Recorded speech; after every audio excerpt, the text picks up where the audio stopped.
friends, and welcome to another video in our series on core skills for project managers and engineers.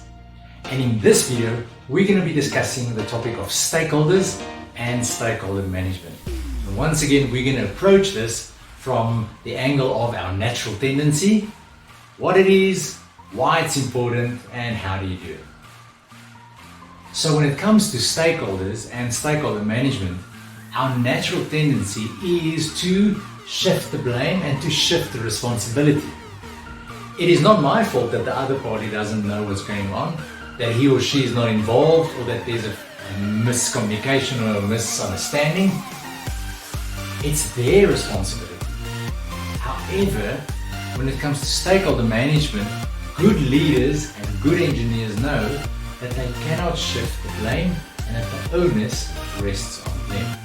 So although our natural tendency is to make the other party responsible, when it comes to stakeholders and stakeholder management, the buck stops with us. So what is stakeholder management, and more importantly, who are my stakeholders? How do I know he or she is a stakeholder of my project? Well, the quick and dirty answer and the quick and dirty definition for stakeholder management is all those interested and affected parties. A more comprehensive definition would be to say, well, it is the individuals or the groups or collectives who can affect or be affected by or perceive to be affected by your project, your activity, your action, your decision, or your outcome. Those are all your stakeholders.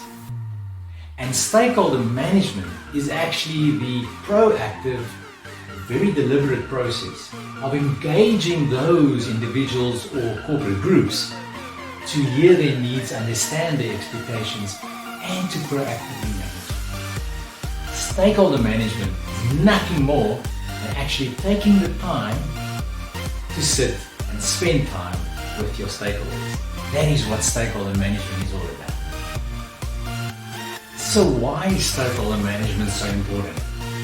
Well, firstly, view stakeholder management as lubrication. It's the oil which keeps things running smoothly, and it stops the gump from building up. It stops issues from building up. If you've got good stakeholder relations, well, issues will surface. Secondly, view stakeholder management as an investment into the future, because you are making deposits ahead of time in the account, in your relational account, for when the issues are going to arise and for when you're going to need to then make withdrawals. Thirdly, view stakeholder management as a key mechanism to actually save time and save money. Why do I say that? Because good stakeholder management builds trust, and trust is fast. Trust is cheap. The opposite is when there are distrust and issues, then it breaks your speed, it breaks your momentum, and you need to really invest time and money to resolve the issues. So stakeholder management is actually a time and a cost saver. And then fourthly, view stakeholder management as a key mechanism to protect your reputation, that of your project or your company, as well as a key enabler for your license to operate. If you've got good stakeholder relationships, then the avenue is open to resolve any issues and to protect your business. So how do you do stakeholder management? Well, you can relax. It's actually quite straightforward, and there's a lot of good advice on the internet.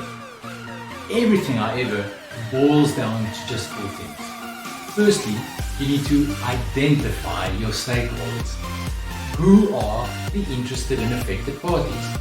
And then you can follow a structured approach and use a stakeholder grid or a stakeholder spreadsheet or a matrix.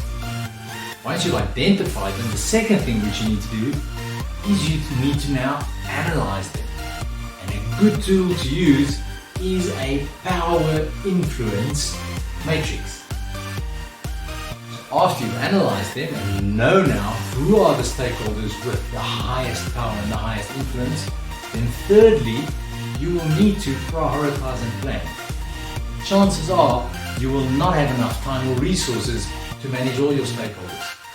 So you'll probably end up focusing on the stakeholders with the highest influence and the highest power. And then once you've now focused on them, you've prioritized them, you're going to have to develop a very unique plan to manage them. So prioritize and plan. And then fourthly, you need to work your plan. You need to manage the process. Do the work of visiting your stakeholders, engaging them, communicating with them. So if you do those four things, well, then you've been doing stakeholder management. There you go. We trust that you now better understand stakeholders and stakeholder management, and we look forward to seeing you again in our next video, where we will be discussing some more core skills and concepts which are important for engineers and project managers. See you again. Cheers.